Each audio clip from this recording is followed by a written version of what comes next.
हर हर महादेव। शिव और पार्वती के दो पुत्र श्री गणेश और श्री कार्तिकेय दोनों ही संसार के संचालन, कल्याण और विनाश के आवश्यक स्तंभ हैं। इनकी उत्पत्ति स्वयं शिव की इच्छा से हुई।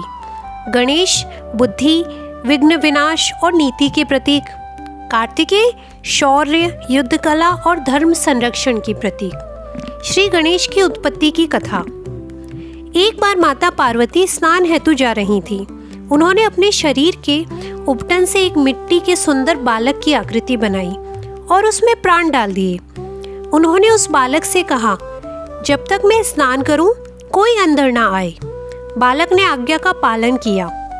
कुछ समय बाद शिव वहां आए और अंदर जाने लगे। बालक ने उन्हें रोका।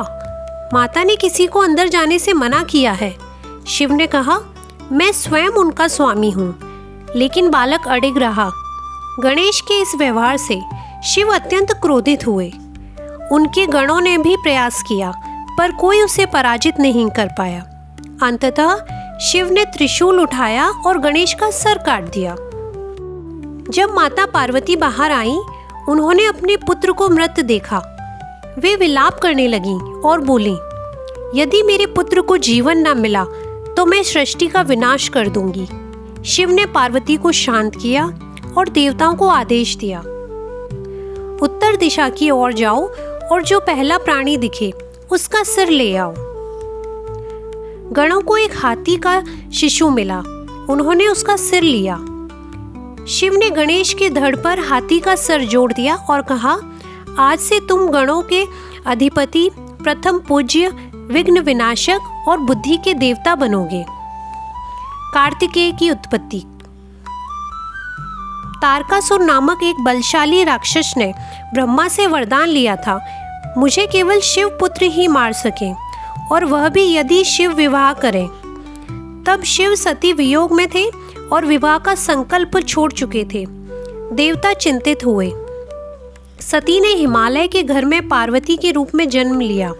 उन्होंने वर्षों तक तप कर शिव को प्राप्त किया। शिव ने विवाह स्वीकार किया। अब समय था उस पुत्र के आगमन का जो तारकासुर का वध कर सके। पार्वती और शिव की दिव्य ऊर्जा से उत्पन्न तेज इतना प्रचंड था कि स्वयं माता पार्वती भी उसे धारण नहीं कर सकी। उस तेज को अग्निदेव के माध्यम से गंगा जी को सौंपा गया। गंगा जी ने उसे सरोवर में प्रवाहित किया। वहीं सरवन नामक स्थान पर कार्तिकेय का जन्म हुआ। इसलिए वे कहलाए सरवनभव, स्कंद, कुमार, षंडमुख जिसके 6 मुख होते हैं, मुर्गन और कार्तिकेय। कार्तिकेय जब युवा हुए, उन्होंने देवलोक की सेनाओं का नेतृत्व किया। उन्होंने भीषण युद्ध में तारकासुर का वध किया। संपूर्ण देवता और ऋषिगण उनकी विजय पर स्तुति करने लगे।